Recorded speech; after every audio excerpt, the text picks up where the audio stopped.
uyu muti ni wo wa wundi wa ni wa muti urakora cyane bitewe nuko mujya munshimisha mukanezeza. Nanjye rero bituma nzana na bya bindi bwa bindi byibanga rimwe rikomeye cyane. Reka ndibamenere rero uyu muti urakora, ni umuti ubyibushya igitsina ukagikuza, hanyuma kikaba kinini kikaba kirekire. Ahangaha uyu muti urakora kuri buri mugabo wese. Kuzana umuti rwose ndabakunda abagabo beza, nta mpamvu yo kugira ngo ube utakora umubiri wawe ubashe kwiyitaho neza gutya. Uyu muti urakora kuri buri mugabo, ukoreshe gutya uko ngiye kubikubwira, kandi biba byiza gukurikira video ukamenya uko umuti ukora neza. Ubwa mbere na mbere hano turifashisha iyi Vaseline Bruce, murayibona. Iyi ngiyi iboneka ahantu hose kandi ni ku mafaranga makeya. Ngewe ndakubwira umuti uzagufasha ku buryo uzanshaka unshimira nkuko mujya mubikora. Ndabakunda cyane. Uyu muti rero uzafata Vaseline Bruce ya original, ugomba kwishakisha. Nicyo kintu cya mbere uzakoresha, na amavuta asanzwe gikotoro isanzwe. Nurangiza ikindi kintu uzifashisha igitunguru rwose kigitukura gisanzwe turakibona. Iki gitunguru gikora umutima idea. Ngiye kugukorera umuti ku buryo uzavuga uti harakabaho Solange. None turangiza ufite gushaka crystal. Aya mavuta not crystal, ntabwo ari crystal yonyine, na amavuta y'igihwagari. Amavuta yo guteka, ni amavuta yo guteka y'igihwagari. Iyi crystal rero yo niyo nabashije kubona kuko nayo ijya iba original. Urayibona ni igihwagari. Iki gihwagari nandi mavuta yose y'igihwagari wabona yagufasha kandi ukagura quantity yose ikoroheye wowe kuri wowe, quantity ushaka. N'iyi Bruce wagura gatoya, na amafaranga makeya cyane, buri wese arayibona. Ibi ngibi rero nurangiza kubibona uzahita ufata. Hello, mumeze mute? Nizeye ko mumeze neza, nizeye ko muri amahoro. Bahaye ikaze rero mu kiganiro cy'uyu munsi. Aho tugiye kubana muri iki kiganiro, niba ugeze hano bwa mbere, ngiye mugiye kubana ni Solange. Reka mbashimire rero aho muherereye hose mu mpande zose zigize isi. Muradukurikirana, ni ibintu by'umumaro, ni ibintu by'agaciro cyane, ndabakunda cyane. Uyu munsi rero video y'uno munsi nagarutse nanone ku abagabo kumwe nyine uba ubona ufite igitsina cya kindi nyine kiba giteye ipfunwe. Nkuko rero abagabo rwose mujya mwifuza abagore bafite igitsina cyiza, bateye neza, nukuri n'abagore nuko. N'abagore baba bakeneye wa mugabo rwose ufite igitsina cyiza, kirekire, kibyibushye, hahandi nyine kibona cyagiye rwose mwamugiye gukora imibonano akavuga ati wow, c'est fantastic, iki gitsina ndagikunze, ndumva sinjye urarota ingezemo. Ugasanga ari muri ibyo ngibyo. Burya ni ukuvuga ngo ibiryo kugira ngo nyine bize kukuryohera biterwa n'ukuntu nanone wabibonye no mu maso. Amaso burya ni ikintu gikomeye cyane, ni ikintu kigaburira ubwonko, kikagaburira umubiri wose. Uko wabonye ibiryo biza gutegura na apeti uhita ugira yo kubirya. Mbere yuko dukora uyu muti, ngiye kubabwira umuti rwose w'igitsina, umuti ubyibushya igitsina cy'umugabo kikabyibuha, kikaba kinini cyane mu mubyimba, hanyuma kikaba na kirekire. Ahangaha uyu muti ndakubwiza ukuri kubera ukuntu nagiye mbaha imiti mbabwira ibintu byinshi mukambwa ko byakoze, mukaza munanshimira, ni ibintu by'agaciro cyane. Niyo mpamvu nanjye bimpa motivation na ya mabanga mwe nahishe yayandi rwose nkayazana kubera ibyishimo mba mbafitiye. So rero ni ukuvuga ngo uyu muti nta mugabo udafasha, nta muntu n'umwe udakora kuri we. Uyu muti ni wo gukora uko wabigenza kose, uba ugomba kugufasha umugabo uko waba umeze kose. Murabizi ko hari imiti itagikora wenda ku bantu bameze gutya na gutya, ku bantu badafite bafite indwara zinizi, ugasanga ibi nibi ntibabikoresha ibi nibi, cyangwa se umubiri wawe ntabwo ukorana n'ibi bintu. Ahangaha uyu muti ngiye kuguha wo ufasha buri mugabo wese gukuza igitsina cy'umugabo. Uwukore uko tuba twawukubwiye, ntujye kwirirwa ahubwo uvuga ibintu byinshi. Kiza no kureba video ikarangira, ntujye gukora umuti amahushuka, ntujye gukora umuti utabanje kumva uko ukora neza. Ahangaha niho uza ukandika muri comment ngo none se nzabigenze gutya na gutya, ugashaka kujya kwihimbira ibyawe, warangiza ugata igihe cy'ubusa kubera iki ntabwo wumvise ukuntu umuti ukora neza uko uwukoresha. Ahangaha rero ndagira nkubwiye ngo igitsina gitoya, reka nkubwiye ngo aho uzamenya ko ufite igitsina kigufiya, nupima ugasanga ufite munsi ya santimetero 9, santimetero 9, nukuvuga ngo santimetero 9 uri munsi yazo uba ufite igitsina kigufiya.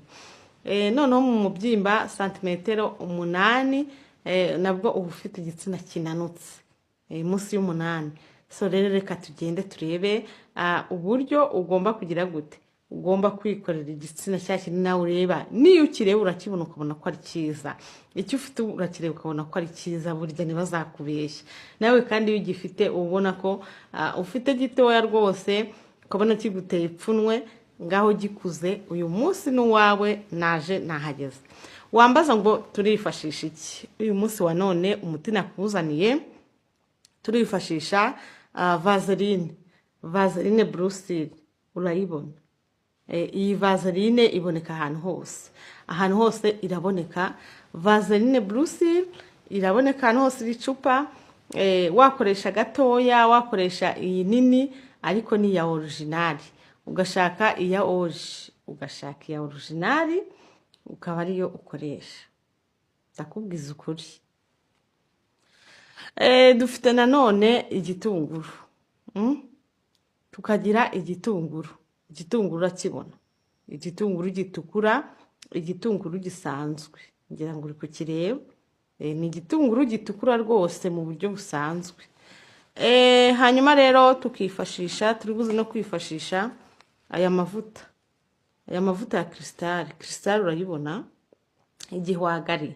Ni amavuta y'igihwagari. Aya ngaya urayabona rwose ahantu hose arahaba. Uri kuyibona aho wayishakisha hose wayibona. Ibi ni ibintu biboneka ahantu hose. Crystal cyangwa se oya ipfa kuba ari sunflower, ipfa kuba ari igihwagari. Icyo yaba akozemo cyose apfa kuba ari igihwagari.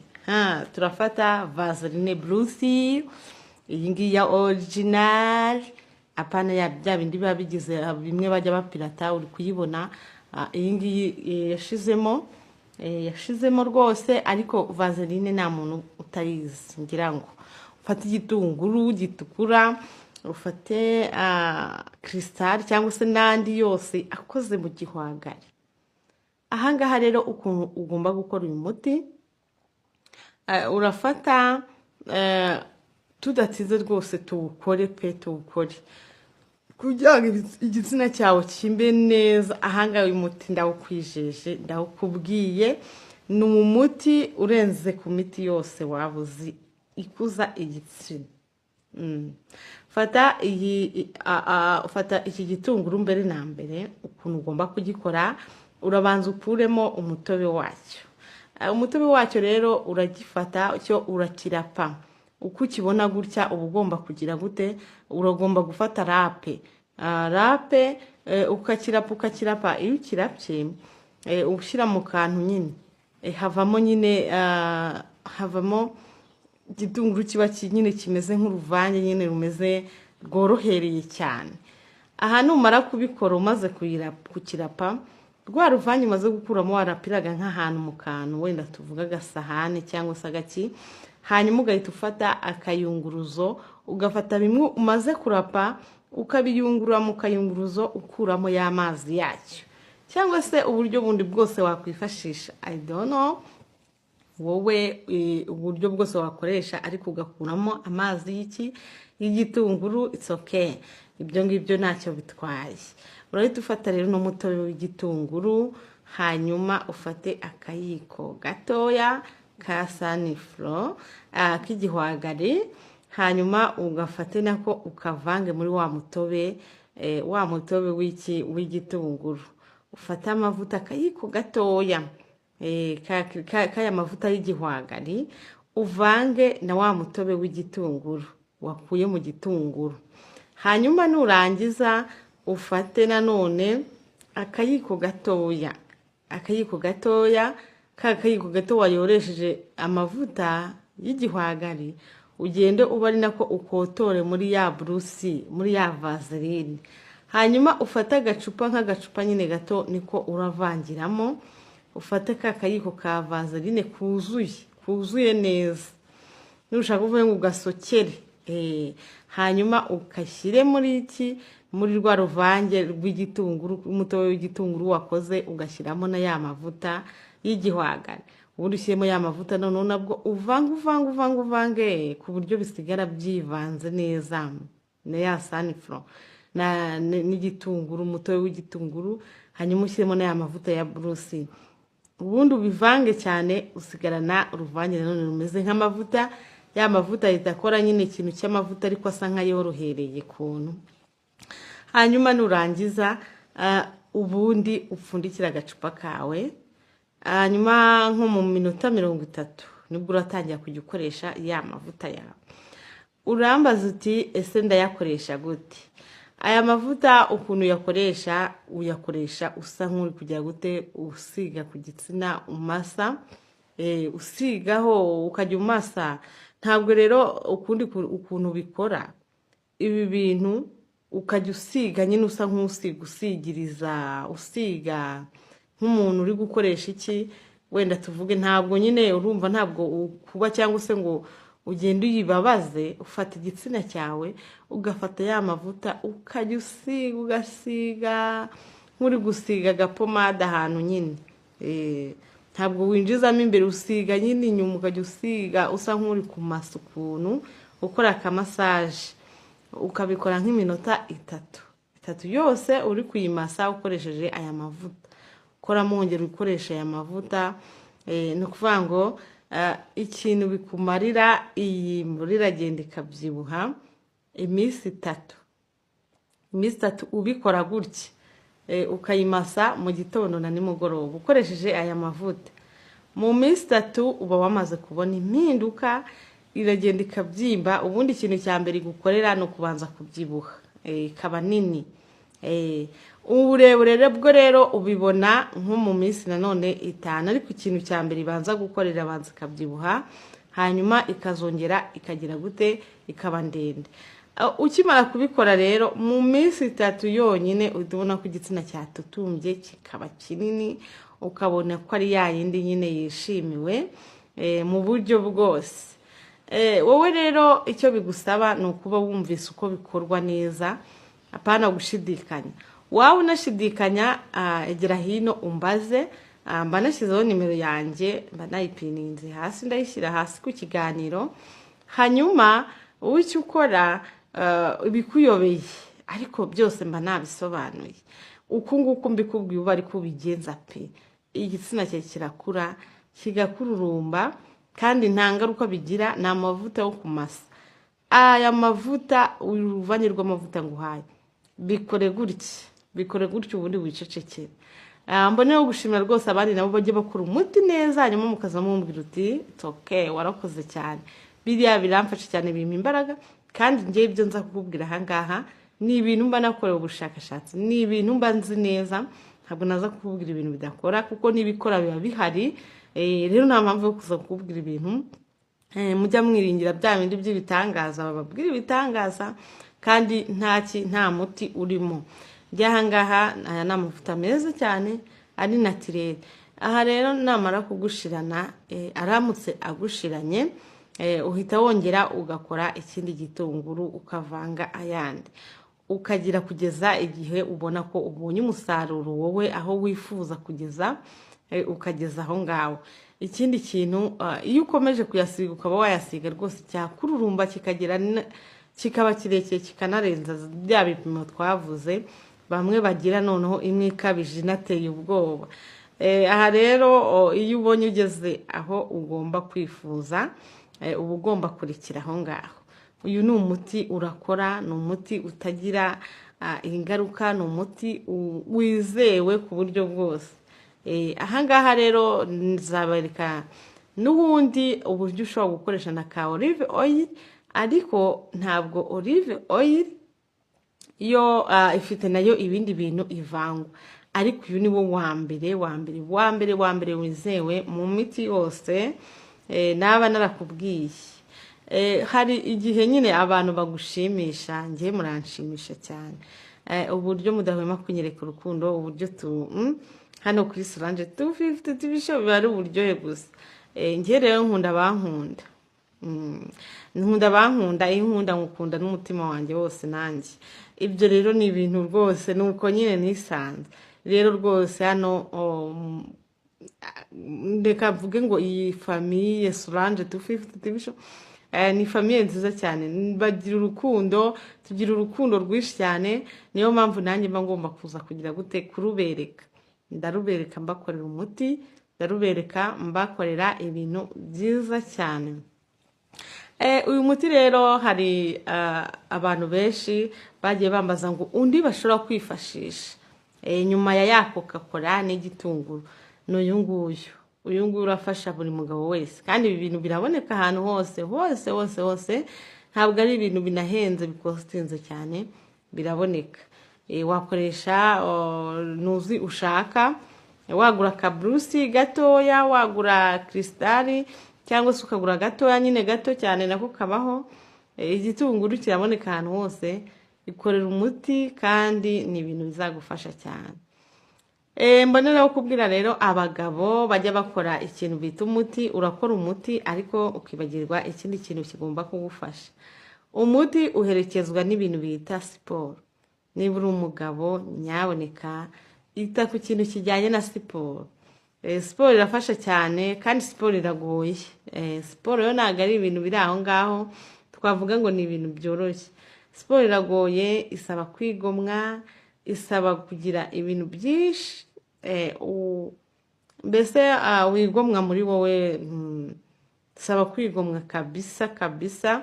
Iyo utigomwa ntabwo wakora siporo, kandi ntabwo bigusaba siporo nyinshi. Ushobora gukora twa abdomino, ibingibi bifasha igitsina gukura. Iyo ukora umuti gutya ntukore ka abdomino gakeya ngo ujye unyuzamo kabisa, nka gatatu mu cyumweru ukore ka abdomino, ufate nk'iminota 15, ubashe wiharira ikintu bita siporo, ubashe gusimbuka, ubashe harimo abagiye kumbwira ati ngiye nirirwa ngenda. Ni byiza, ariko hari siporo zigenewe igitsina, za Kegel, exercises.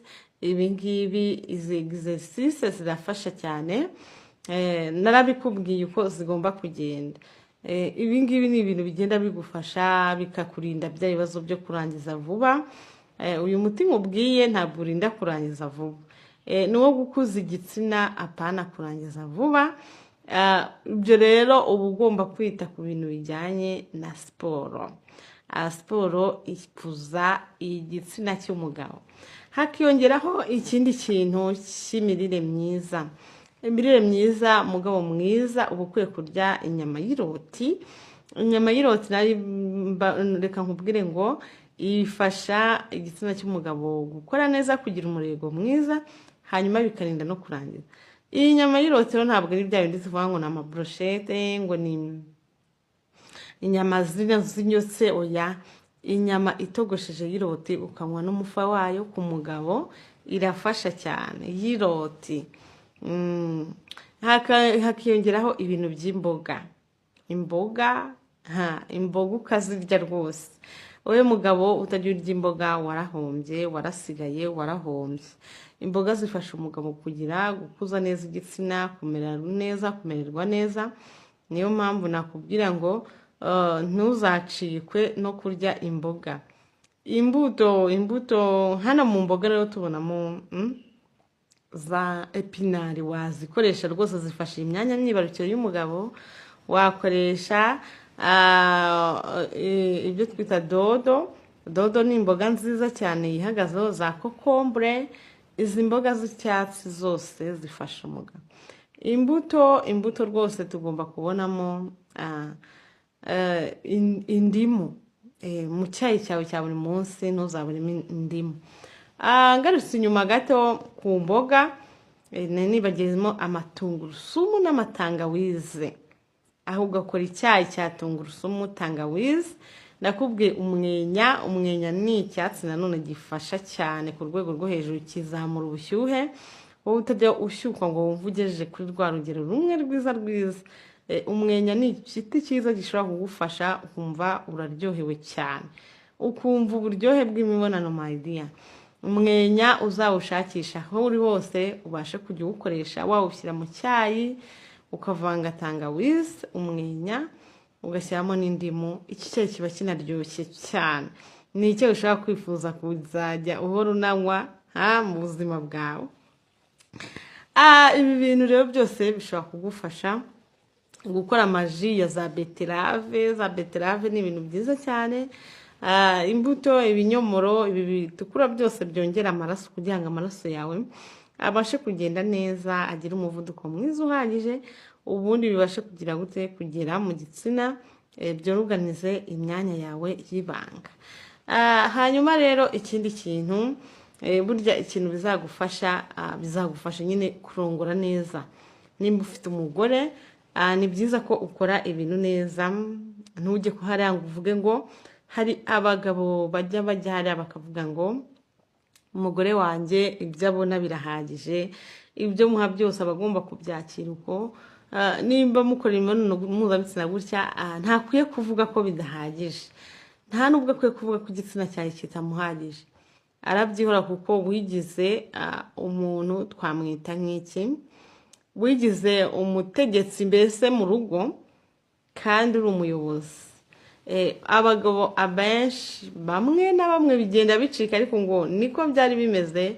Yajyaga yifata kumva nyine niba afite umugore, ni kimwe mu kintu yatsindiye. Umuntu yatsindiye ari muri kimwe muri properties ziwe atunze, hahandi agomba kumutegeka kugeza no mu mibonano. Adakwiye kwifuza ko ibyo amuha bidahagije, ntabwo nubwo akwiye kuvuga. Mu mibonano ni ukuganira. Imibonano igirwa no kuganira. Ibyo umuha ni wowe mugenerwa byishimo. Ahubwo menya ngo ibyishimo umuha aho nuruhira ubusa, arahaga, arishima, aranyurwa. Ntabwo rero bikiri kera, nta nubwo bikiri ibanga. Umugore wowe rwose araguta akagenda akajya kwishakira abandi, maze aho umugore abera mwiza, reka mvuge ko ari mwiza kuko niko bigenda. Aragenda akajya hanze y'urugo, ariko ntabwo uzabimenya. Akajya kwihorera, ukabona amahoro yawe ushaka akayakugenera, ariko ntabwo uzigera urabukwa. Ikizabikubwa kera karabaye, rwose azaguhaga unabibone, kuko yamaze kubona aho bamunyura. Azaguhaga ajya no gutuka, agereho akubahuke noneho burundu. Ni ukuvuga ngo we iyo yagiye urugo rurasenyuka, birarangira. Ariko kugira ngo uzabimenye ko yagiye, ntabwo ushobora kumubona gutya rwose ngo umufate ugire gute. Bazi kwiyumanganya, kuko azi ibyo ukunda, akajya abiguhuma mu maso akabiguhereza. Iyo mibonano yawe ukayikora ukarangiza rimwe. Ariko nk'umugabo ko ni imibonano rimwe kabiri, akarangiza wenyine, ukarangiza umugore wawe ntabwo uzi niba yarangije nawe, ntabwo uri umugome. Ibyo bintu mba numva ari ibintu bitangaje, mba numva ari ibintu bisekeje cyane.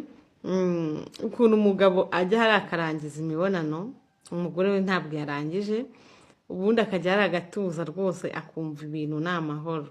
Ibyo bintu ntabwo byoroshye na gato. Ariko nyine abantu barabikora gutyo, akagenda akarangiza, akajya gukora imibonano akarangiza wenyine. Wa mugabo wisubireho cyane. nawe rero ufite igitsina gitoya ukagira uraho rimwe kabiri gatatu ubona ko igitsina cyawe kitari cyiza ariko ukarekeraho ntugire ikintu ubikoraho, ibyo ngibyo rero ni ikibazo gikomeye, ugomba kwisubiraho kuko imibonano abantu bose baba bayikeneye kandi bayikeneye ku rugero rumwe, nta muntu uyikeneye kurusha undi cyangwa se ngo ayikenere ku buryo yumva ari we bikwiriye ibyiza byose, kurangiza ari we bibereye, ayo ni amakosa. Yewe iyo uwo muti rero muwukore gutyo, kandi reka mbashimire cyane uburyo twabanye mu kiganiro, reka mbashimire cyane uburyo twabanye kandi mbashishikarize gukora subscribe, ni ingenzi. Ibiganiro byacu nakagaruka, ndabakunda cyane, mukore like, ni ingenzi. Bye bye.